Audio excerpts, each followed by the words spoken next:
안녕하십니까. 1월 11일 수요일 말씀 묵상 함께 시작하겠습니다. 오늘도 살아계신 하나님의 말씀이 우리 가운데 충만하여서 그 능력을 얻고 그 지혜로 오늘 하루를 승리할 수 있기를 간절히 기도합니다. 오늘 본문은 갈라디아서 3장 10절에서부터 14절까지 말씀입니다. 조금 어려운 본문일 수도 있고요.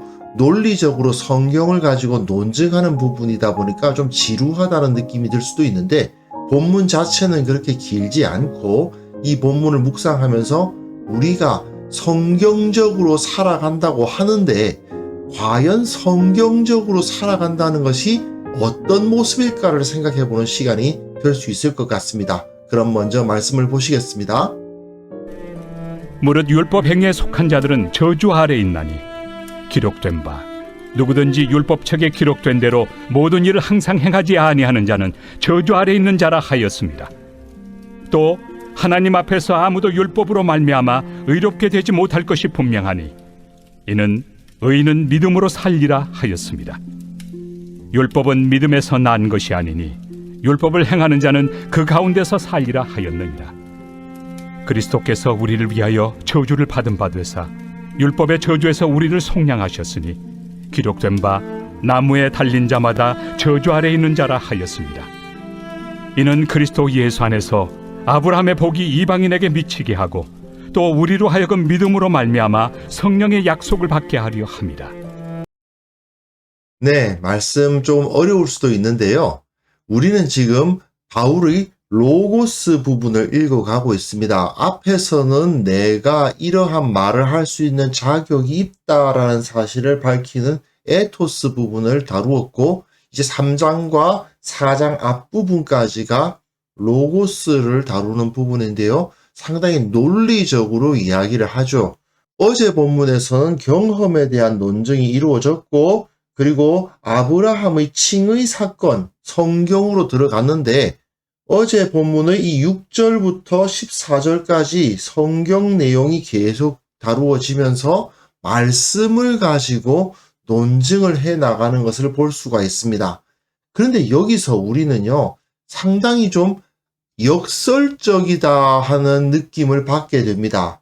왜냐하면 바울은 우리가 예수 그리스도 안에 있기 때문에 더 이상 율법 아래에 있지 않다라고 선언을 하거든요. 그런데 이렇게 율법 아래 우리는 있지 않다라고 주장을 하는 근거를 뭘로 삼고 있느냐 하면 율법, 모세 오경으로 삼고 있어요. 말씀을 근거로 해서 우리는 그 말씀 아래 있지 않다고 말하는 것처럼 느껴져요. 그런데 여기서 우리는 이 율법이라는 말이 어떤 의미를 가지고 있는가를 생각해 봐야 되죠.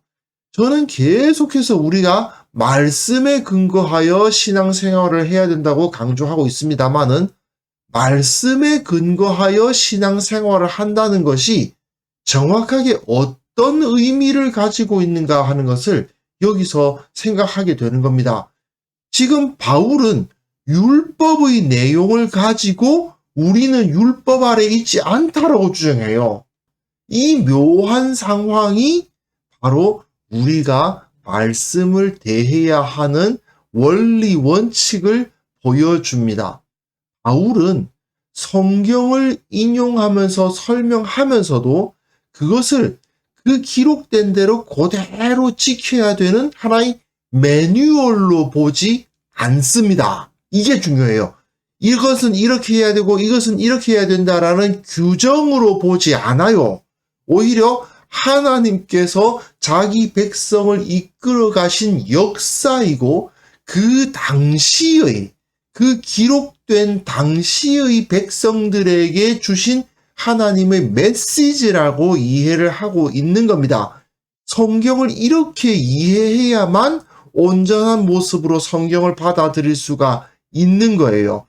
본문 한번 보시면요. 자, 무릇 율법 행위에 속한 자들은 저주 아래 있다. 왜? 기록된 바 누구든지 율법책에 기록된 대로 모든 일을 항상 행하지 아니하는 자는 저주 아래 있는 자라 하였음이라.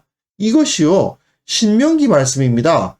이 율법의 말씀을 실행하지 아니하는 자는 저주를 받을 것이라 할 것이요 모든 백성은 아멘 할지니라. 그렇다면은 이 말씀을 따라서 살아야 한다면 어떻게 해야 되겠습니까? 당연히 우리는 율법의 말씀을 그대로 실행해야만 해. 그러니까 돼지고기 먹으면 안 돼. 할례는 받아야 돼. 이렇게 이야기를 하게 되겠죠. 하지만 바울은 이 말씀을 가지고 문자 그대로 따르는 방식으로 해석하고 있지 않아요.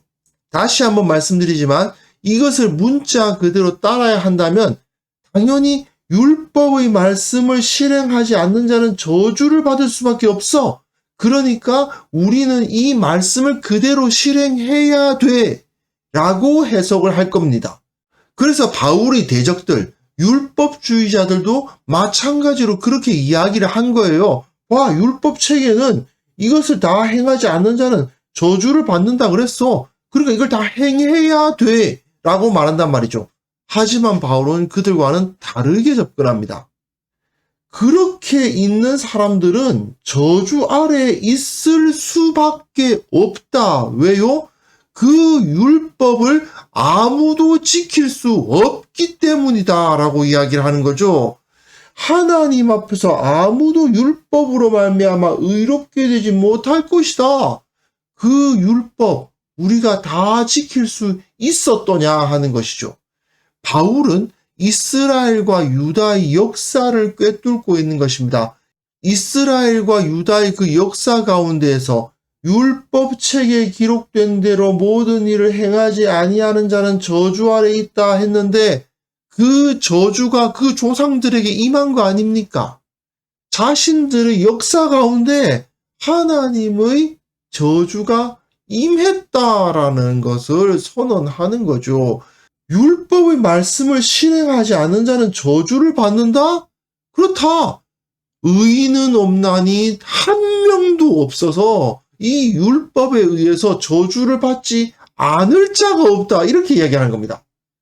율법주의자들은 율법 안 지키면 저주받으니까 지켜야 해 라고 접근하지만 이것은 성경을 마치 매뉴얼을 보듯이 사용 설명서를 보듯이 읽는 방식이고 그게 아니라 하나님께서 자기 백성을 이끌어 오신 그 역사라는 관점에서 성경을 보면 이 율법을 지키려고 해가지고서는 도무지 구원을 얻을 수가 없다.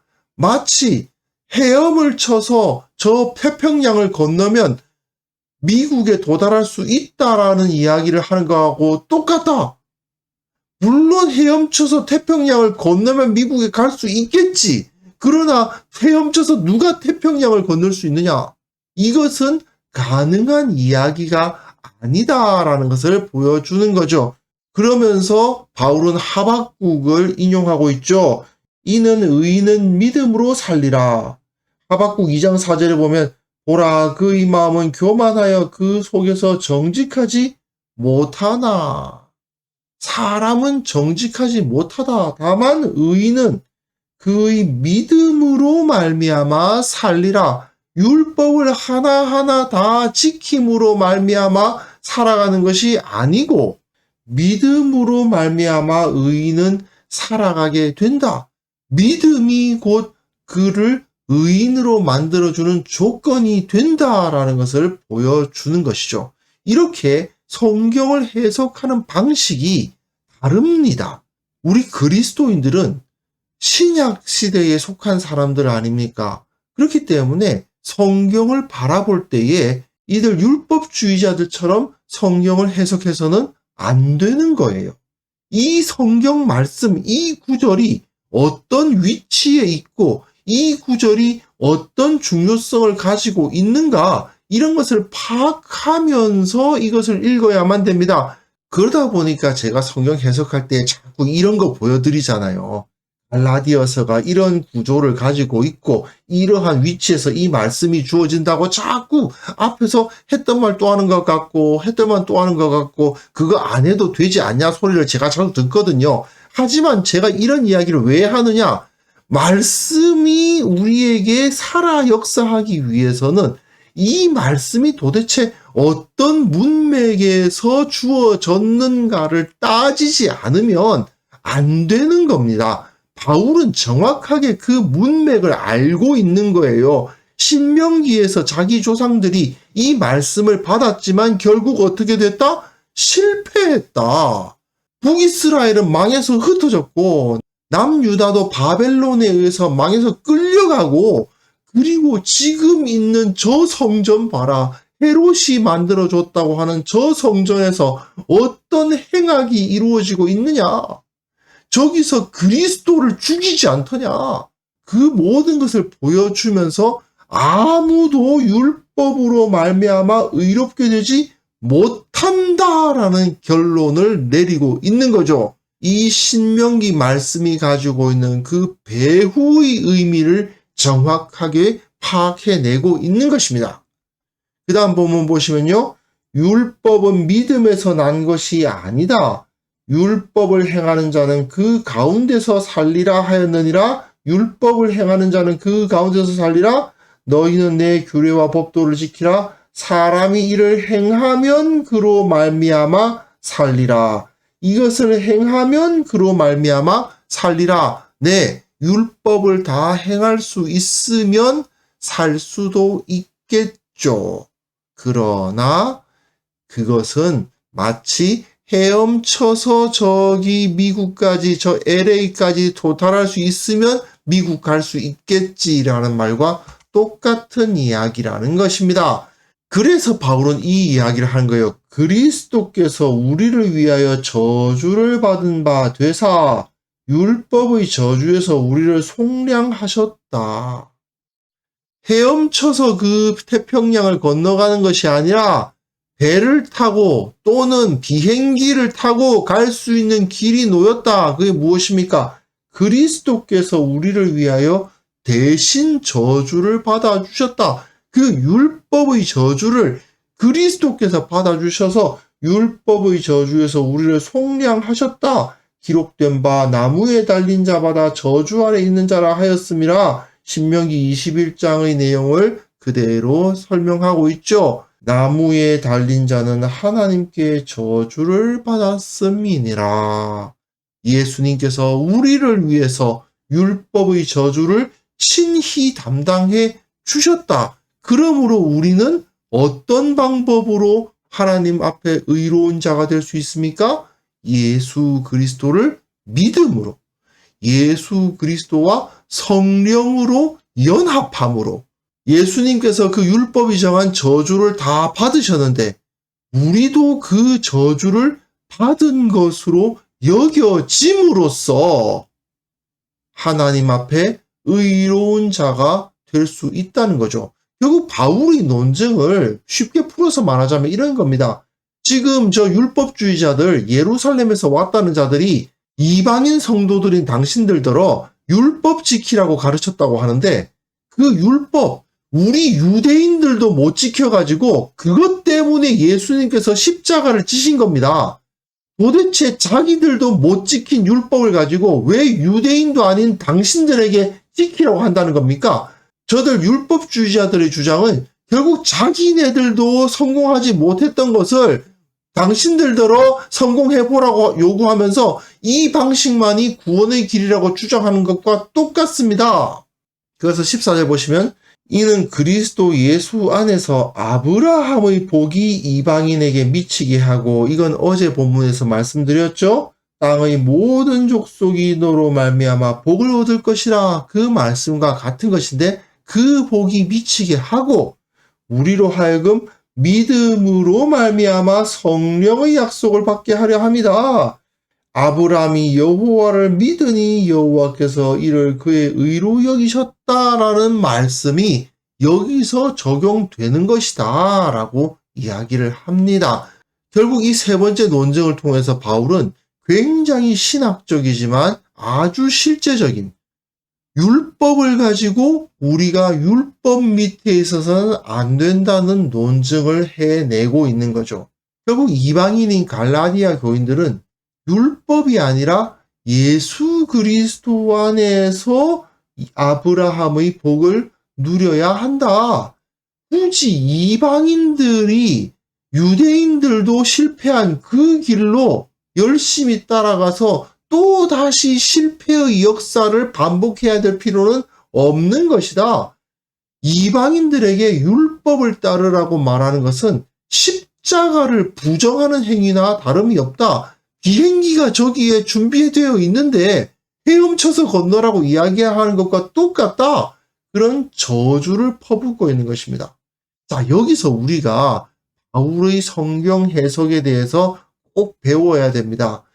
성경을 한 절 한 절 떼어가지고 그 한 절이 우리들에게 뭘 가르치고 있느냐를 따지면서 그대로 따라서 행해야 된다고 말하고 있지 않지요. 성경을 전반적인 흐름 안에서 이해하고 있습니다. 그리고 기존에 가지고 있었던 성경과 이스라엘 역사에 대한 지식을 기반으로 예수 그리스도의 복음의 원리까지 밝히고 있는 거죠. 우리가 성경을 읽고 해석한다고 했을 때 성경에 뭐뭐 하라고 기록되어 있으니까 무조건 그렇게 해야 돼. 이렇게 말하는 것은 율법주의자들과 하등의 다를 바가 없는 태도입니다. 말씀에 순종하는 것 같지만요, 실상은 복음에 반하는 행위를 하는 거고 십자가를 부정하는 행위를 하는 것과 같습니다. 그런데 문제는 많은 성도님들이 이걸 잘 구분을 못합니다. 어느 정도 성경을 해석하는 훈련이 필요하거든요. 그런데 이런 훈련이 전혀 안 돼 있는 상황에서 이렇게 하라고 되어 있네? 해야 되나 보다. 이렇게 접근하는 경우가 너무나도 많습니다. 그래서 제가 보기에 이 현대 교회의 비극은 무엇보다도 성경을 모른다는 데 있고요. 그리고 더 큰 비극이 있는데 성경을 해석하지 않는다는 데 있는 겁니다. 무조건 덮어놓고 무식하게 믿어야 된다고 주장하시는 분들이 있어요. 그 절대로 순수한 믿음 아닙니다. 여기 성경에 이렇게 쓰여져 있잖아. 그러니까 무조건 이대로 해. 이거는요, 절대로 믿음 아닙니다. 성경이 그렇게 하라니까 나는 한다. 이런 식의 소위 말하는 불도저식 순종. 이건 절대로 바른 순종이 아니란 말입니다. 바울이 성경을 인용하고 해석하고 복음의 원리를 제시하는 이 방식을 한번 보십시오. 성경에 근거한 신앙이라는 것은요, 훨씬 더 깊은 숙고와 묵상, 그리고 우리가 처한 현실에 대한 적용의 과정까지 거쳐야 되는 일입니다. 그렇기 때문에 좀 더 우리가 많은 에너지와 좀 더 많은 관심을 여기에 드려야 됩니다. 어떤 분들은 아이고 그런 걸 우리가 어떻게 하나, 그냥 목사님들이 해주세요, 이렇게 뒷걸음질 치시는 분들도 계신데 사실은 그것도 매우 어리석은 행위입니다. 천리길도 한 걸음부터라고 우리가 그 일을 할 수 있습니다. 하나님의 말씀을 깨닫는 일 우리가 할 수 있고요. 내가 신학을 전공하지 않았어도 목회자가 아니어도 충분히 할 수 있는 일입니다. 물론 처음에는 조금 미숙할 수 있고 잘 못할 수 있지만 계속 이것을 해 나가다 보면 그 진리의 바다로 우리는 들어갈 수가 있는 것이죠. 이 사실을 우리가 깨닫고 진정 성경의 사람이 되기 위해 노력해야 될 것 같습니다. 그래서 이 시간 함께 기도하실 때에는요, 말씀과 진리에 대한 바른 지식에서 더욱더 자라나게 하시고 우리 교회의 모든 성도들이 매 순간순간마다 그 진리 안에서 성장하는 자들이 되게 하옵소서. 함께 기도하겠습니다.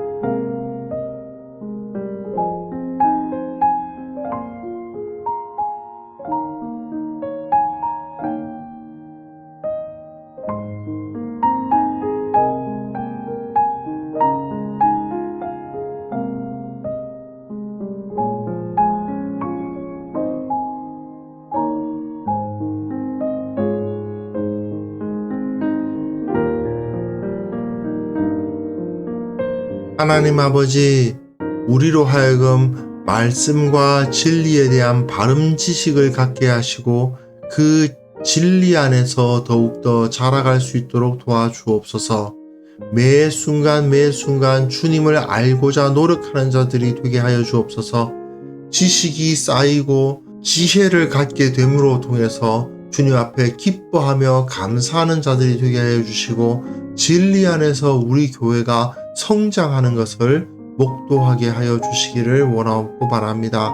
아버지 하나님, 특별히 원하옵기는 이 한국 교회에 진정 진리를 가르치는 자들이 늘어나야만 되겠습니다. 주님께서 기뻐하실 만한 올바르고 유능한 성경을 잘 풀어 가르치는 신학자들과 목회자들이 더욱더 많이 나타나게 하여 주시고, 신학교를 다시 일으켜 세워주시고 바르게 만들어 주시며, 그것을 통해서 진리를 통해서 교회를 더욱더 잘 섬기는 그런 역사들이 일어나게 하여 주옵소서. 모든 목회자들이 말씀을 깊이 다루고 그 의미를 깨달을 수 있도록 도와주시고, 이것을 통해서 교회가 주님의 진리 가운데 더욱더 튼튼해질 수 있도록 주께서 은혜를 부어 주옵소서. 아버지, 오늘도 이 말씀을 허락하여 주심을 인하여서 감사합니다. 말씀의 능력을 우리가 더욱더 체험하게 하시고, 말씀을 통해 주님께서 우리를 지키시고 보호하심을 경험하는 하루가 되게 하여 주옵소서. 우리의 기도에 응답하여 주시고, 우리의 마음속엔 감사와 기쁨을 불어넣어 주시고, 무엇보다도 주님의 영광과 하나님의 나라와 그 의를 위해서 살아감으로 말미암아 주님께서 부으시는 모든 신령한 하나님의 복을 누리는 하루가 되게 하여 주옵소서. 감사를 드리옵고 예수님의 이름으로 기도합니다. 아멘.